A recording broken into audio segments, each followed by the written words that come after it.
All right, welcome everyone to today's Explainer. We are going to be talking about something absolutely incredible today. We're talking about nature's superpowers. I mean, think about it for a second. The Earth literally has these massive, invisible, and just highly powerful forces all around us. And today, we're going to unlock exactly how we harness those superpowers to build a brighter, cleaner future. This is sustainable energy for kids.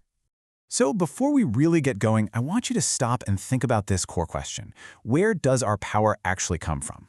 Like when you flip a switch in your bedroom and the light pops on, how does that happen? How do we power our homes, our schools, our cars, the factories? We even need immense amounts of power to keep space stations running in orbit, way above the Earth. We use energy every single day for almost everything we do. But figuring out where to get that energy? Well, that's the very first step in our mission to become true eco-heroes. Okay, let's dive into this. Section 1. What is sustainable energy? Simply put, sustainable energy is power that comes from natural sources. And, the absolutely crucial part of this whole definition is the phrase, again and again. You might also hear it called renewable energy. It's energy that just doesn't run out quickly. It's kind of like a giant battery that basically never dies. Unlike old fuels, like coal, oil, or gas, which we physically dig up and use until they are completely gone, sustainable energy is always there. And just as importantly, it gives us the power we need without harming the Earth too much, so it keeps the air clean and actively protects the animals, plants, and people that share our world. You see, for the longest time, humanity relied on what we'll just call old energy, mostly using stuff like coal and oil. But these fuels have some major downsides. When we burn them, they create smoke and pollution, which really harms the environment. Plus, they eventually run out. But on the flip side, we have clean energy. And this is a real game changer. It's practically infinite. It keeps our air perfectly clean to breathe, and it protects our wildlife instead of wrecking their habitats. I mean, it's a pretty clear choice, right? Moving right along to Section 2, 5 kinds of clean energy. First up, we've got an absolute heavy hitter, solar energy. Solar energy, as you might guess, comes directly from sunlight. We use these highly specialized machines called solar panels. They just sit out there in the open, capture the sunlight, and magically change it right into electricity. And we use this for everything: lighting our homes, charging our devices, heating water, even running smaller things like calculators. Actually, scientists are even testing out airplanes that are powered entirely by solar energy. Just imagine that for a second, flying through the sky powered only by the sun. No way, right? Now, what's really interesting about this slide is this massive number. 150 million. That is how many kilometers away the sun is from the Earth. Just wrap your mind around that scale for a second. The sun is 150 million kilometers away, yet it is so incredibly powerful that its light travels all that distance through empty space, hits our solar panels, and literally gives us enough power to light up our lives here on Earth. I mean, if that's not the definition of a superpower, I don't know what is.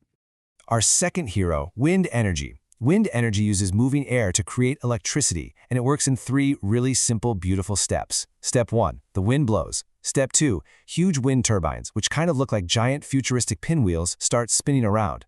Step 3, that spinning motion creates clean electricity. It is totally clean and completely safe for the environment. It's become a massive superhero around the globe right now, like for sure. For example, the country of Denmark produces a huge chunk of its electricity just by capturing the wind using these giant spinning turbines. Next up, we have hydropower, which relies on the sheer force of moving water. This process is actually very similar to wind, but with a liquid twist. Step 1, water flows super fast from rivers or through massive dams. Step 2, this fast-moving water pushes against giant wheels called turbines, making them turn. And step 3, electricity is made. Hydropower is actually one of the absolute oldest renewable energy sources humanity has ever used. And definitely don't underestimate water. It is so incredibly strong that hydropower can generate enough electricity to run entire cities. Our fourth and fifth heroes are geothermal energy and biomass energy. Let's look at geothermal first. Geo means earth, right? And thermal means heat. So this energy literally comes from the intense heat trapped deep inside the earth. Some countries are able to tap into this underground heat to warm homes and make electricity. Then we have biomass energy. This comes from things like plants, wood, and get this, even food waste. We can take these natural, leftover materials and cleverly turn them into fuel or electricity. Nature truly leaves nothing to waste. It's like the ultimate recycling program. So, the crucial point is, Section 3, why clean energy matters. Here's why we really care about all this. By using sustainable energy, we're actively reducing the pollution that makes people sick. We're slowing down climate change, which, is one of the biggest challenges our planet has ever faced. We're saving our precious natural resources from being totally dug up and burned away. We're keeping the air we breathe and the water we drink cleaner. And we're protecting the beautiful wildlife that shares this planet with us.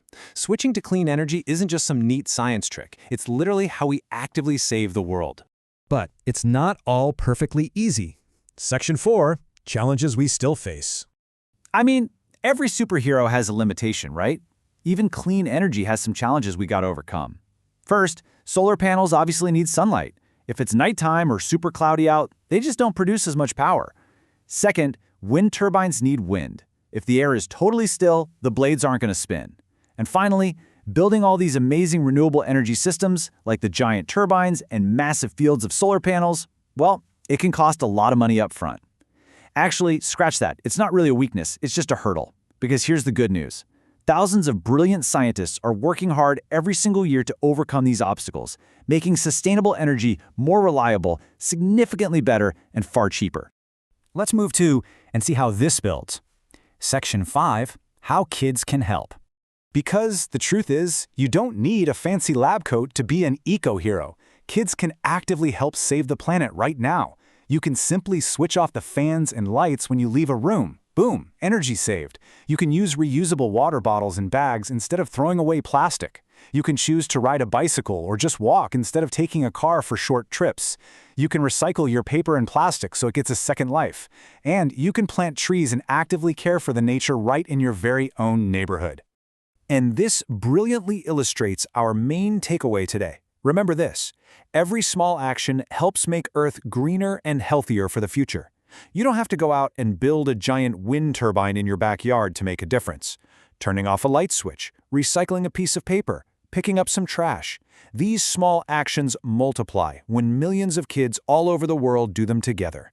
So, I'm going to leave you with this incredibly important question. What small action are you going to take today to be an eco-hero? Because the power to change the world isn't just in the sun, the wind, or the water. It's actually right there in you. Choose your action, go out there, and let's build a sustainable future together. Thanks so much for joining me on this explainer, and I'll catch you on the next one.